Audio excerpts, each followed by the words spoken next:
Hey, everybody. We'll be with you soon. Settle in. This is a great opportunity to ask someone about getting into the TV and film scoring and composing and recording biz. Ron was kind enough to join us for this fan Q&A. He's got over 700 soundtracks under his belt. So all that's in the description. Ron will be on with us soon. I'm going to let the timer play out a bit and let people get in. And you can join our membership site. We're going to be on live for a bit. And then it's going to be exclusively to our premium members of our membership site, which is, it costs almost nothing. I mean, seriously, less than a bucket of fucking chicken. Okay. And we have live exclusive fan Q&As like this with big artists, producers, composers, record executives. We got Derek Schulman coming up. We've got lots of fun stuff. We have our game shows where you can win prizes. We've got our drumming challenges. So much stuff for music fans who aren't even musicians. I can't even explain, so I won't. So hang with us, and we'll be right with you.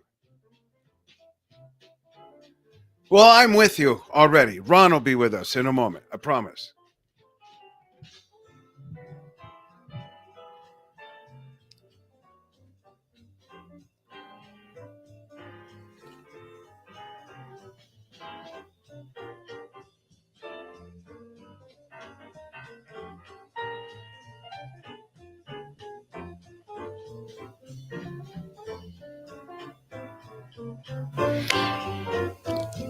And if you are a member and you're watching this, you could jump into our spatial 3D theater environment, which you can access from a mobile phone, a tablet, a laptop, or a PC.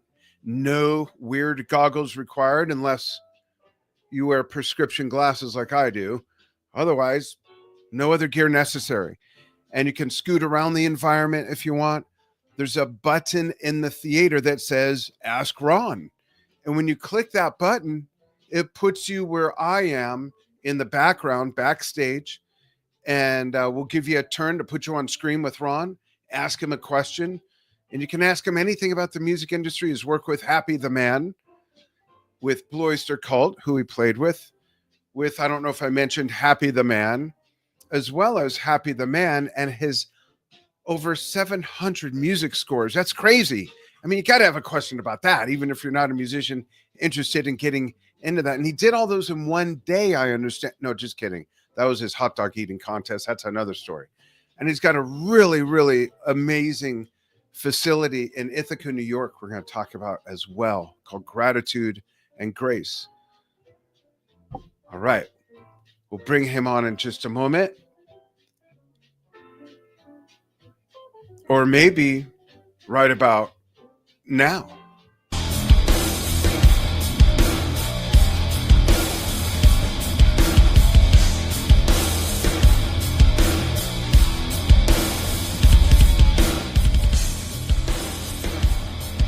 All right. Thanks for joining us here live at the moment on Drum Talk TV's Facebook page and YouTube channels. We welcome you and we invite you to not only ask questions of Ron while we're live on those channels, which will be for a limited time, but to join the membership site so that you can enjoy experiences like this in our 3D theater environments where you can scoot around. You can even sit next to people that you're friends with around the world, right in the theater, chat with them. The dig me factor of clicking the button that says Ask Ron and come back here where we are. I'll put you on the screen with Ron to ask your question about playing with Blue Oyster Cult, Happy the Man, doing over 700 music scores. What? For the Learning Channel, the Discovery Channel, National Geographic, and so much more. There's a whole industry discussion just right around that experience. So we welcome you to do so. And without further ado, here is Mr. Ron Riddle. Ron, how are you? Oops, I got you muted. There you go. How are you? I'm great. How are you? It's good Great. to see you again. You too. Thanks for joining us again. And you're at the Florida location right now. Is that correct? I am. I'm in the Tampa studio. Great. How is Florida? Is it feeling like spring there? Yeah, it's better. It's better. Great. It was actually kind of a cold winter. That's bad to say because I know everybody has suffered through so much in the north and the northeast. But yeah, it's nice. That's great. And how often do you go up to Ithaca, which we'll talk about gratitude and grace as well, but how often are you up there? Is it just depending on what events you have scheduled or just split your time? My first event is on April 18th of this year, so that's early. Season seems to be starting a little early. And is it a wedding? That isn't. I have all these like college events. They call it, they usually call them formals, spring formals, but what they are is like basically Animal House. So I have a few of those coming up before we start the actual weddings. That's cool. But they're really, the college events are really fun. I mean, it's just packed and, wow. I've got a great sound system there and lights and all that, the place is decked out with chandeliers. It's a barn. Yeah. And from the 1870s. Wow. Well, I'm going to show some of that. And folks, again, if you want to ask Ron a question, there's instructions in the description here. I believe so. Steve, give me a thumbs up if that's the case. I actually didn't check that. I'm sure there is though. But basically go to www.drumtalktv.brilliance.com, join, and you could see what we have of this after we're live on Facebook and YouTube, which we are right now, only for a limited time. And then the rest is for members only in our 3D environment. But let's go ahead and I'm going to show everybody Ron's amazing facility where you can have events. We're going to plan a Drum Talk TV event there, either in the fall or next spring. We have some crazy ideas that we're going to get together on. But check this place out. I'm just going to kind of bounce around a bit here to show you what there is. So let's look at, let's start by scrolling down and look at this barn and look at the outside there. That's just incredible. Look at that. What a venue. You can see the house over here. How many bedrooms are in the house, John? Or Ron, I'm sorry. How many? There's 8 bedrooms in the house. Wow. And we'll show some of that. There's the barn. How many square feet is the barn? Square feet, I'm not really sure. Holds about 300 to 350 maybe. Yeah. Wow. That's a big mosh pit. It is. I could just imagine that going on to the soundtrack of one of the Happy the Man albums, right? Absolutely. Yeah, it's a great place for live music too, because the wood is from the 1870s and it just is a beautiful sound. Just amazing. Look at the pool there. That's just incredible. Let's take a quick look here. I'm gonna click through a little bit. What's your favorite? I know it's like children. You can't pick a favorite, even though I have one. And I can't say who that is because some are listening maybe. But what's your favorite type of event that you like to do there, John? And tell how people can get in touch with you. I mean, the website, of course, but, tell them what kind of events you welcome to have there as well. Well, we do mostly weddings. So weddings are kind of like the it was really built for that because the house houses all the wedding party, that kind of thing. And then people come for like a destination type wedding, so it's Yeah, like for the whole weekend. Um, Usually for the whole weekend. I mean, we can do some one-offs as well, but and it's in the Finger Lakes, and beautiful area. that's cool. Yeah, yeah. Do you do So like corporate retreats and stuff like that? not so much. I mean, I have, but those are kind of on the uh, maybe only a couple of those, but mostly we do college events It's and weird that so you're more plays. it's Yeah. strange to me that you're more welcoming of the Animal House events rather than the corporate retreats. I think that's hilarious. It's hard to leave rock and roll. What can I tell you? Yeah, there you go. You probably have you pass out a like a welcome sheet. Here's the Wi-Fi, here's this, and here's some tips for Animal House behavior, right? Exactly. Tips from the road, from the bus, from the 14th window of the hotel. We can go on and on, right? Right. Yeah, don't throw that television out. Yeah, don't do that here. They're chained down, hopefully. Exactly. That's so funny. So you should do just a suggestion, if I may, unsolicited suggestion. One of the things my wife does is she's a seamstress and she does stage wear for performers and things like that. But she also does a lot of weddings in this little mountain town that Interesting. we live in. And anytime I see her working with a bride, I ask the bride, did Enja give you a punch card? And they look confused. They say no. I say she'll give you a punch card and that way you can get a discount on your next wedding. Oh yeah, yeah, So you yeah, could do the same thing. A yeah. returning customer getting married again Absolutely. at the same place, give them a discount. Absolutely. Yeah, no, great idea. Yeah, I'll try anything There you go. once. So let's go here. Well, especially while we're live and there's a bunch of people watching. What's going on with Happy the Man? Do we have some news? Yeah, there's a number of things going on with Happy the Man. Let's see, the myself, Stanley Whitaker, and Rick Kennel got together, and we are doing like and Mike Beck actually as well.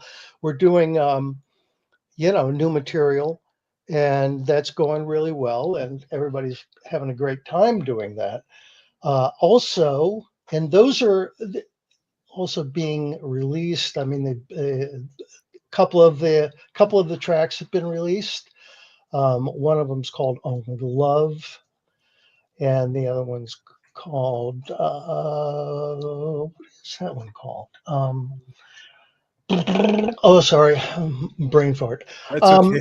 at any rate, we're also doing a brand new like reissue or reissue and remastering of the Oh, first two albums um, by Ray Staff. He did the engineering or the remastering at Air London Studios. So we're really oh, excited about that, and we think that, and both of those were mixed by Ken Scott.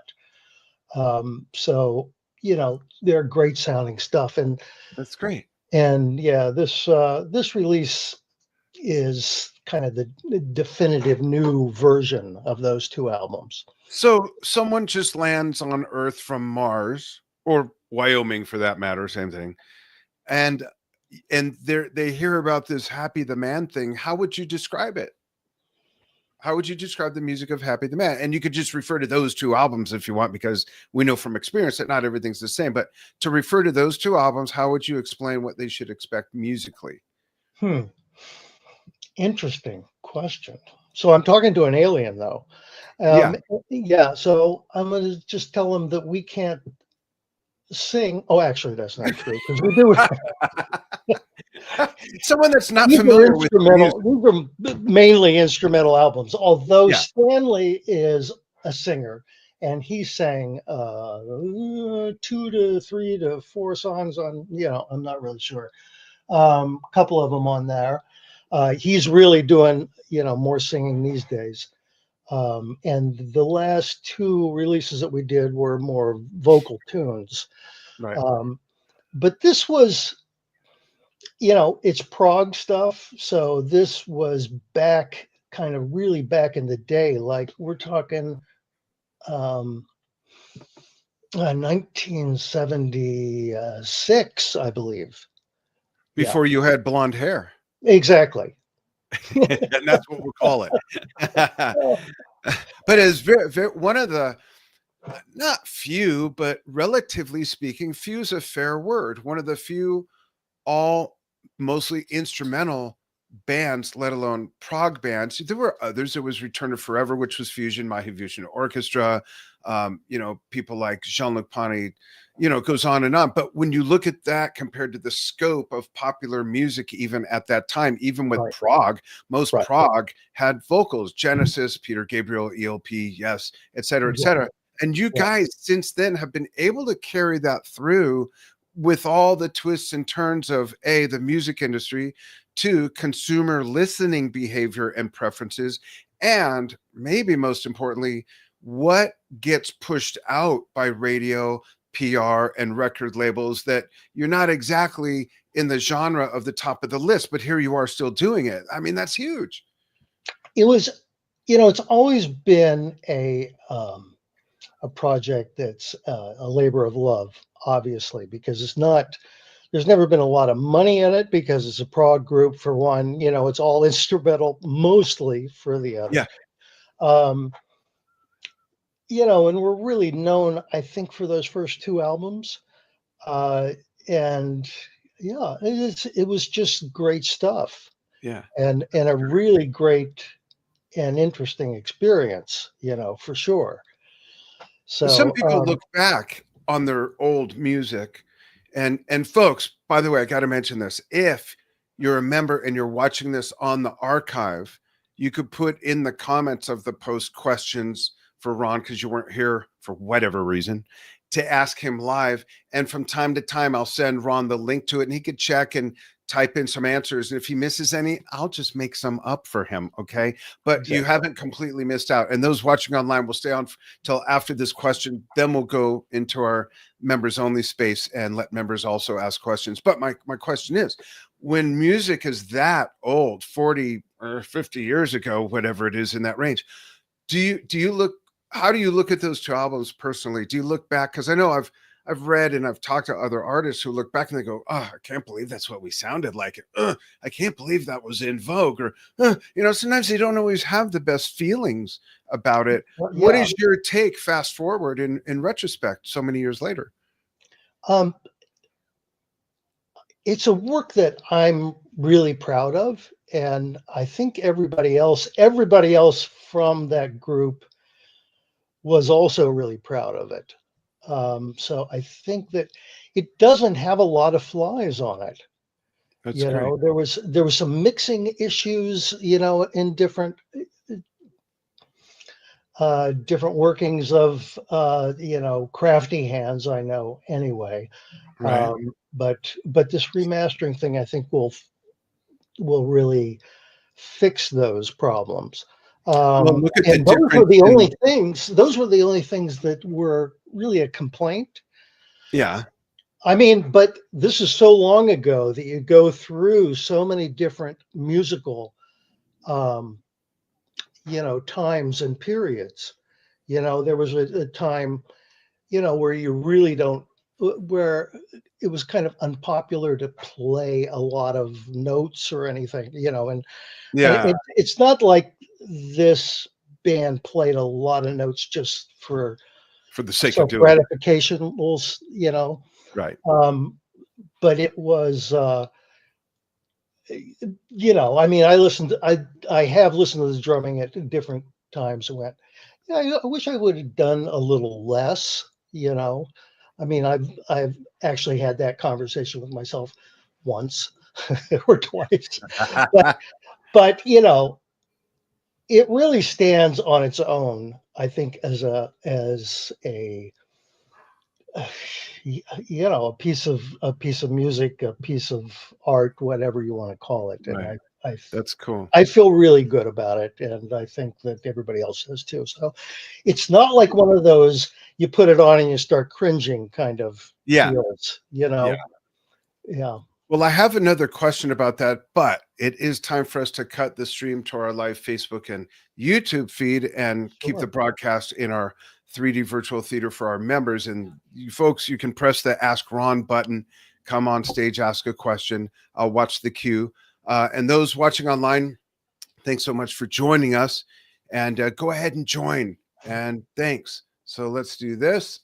And then we'll also do this. One more button. There we go.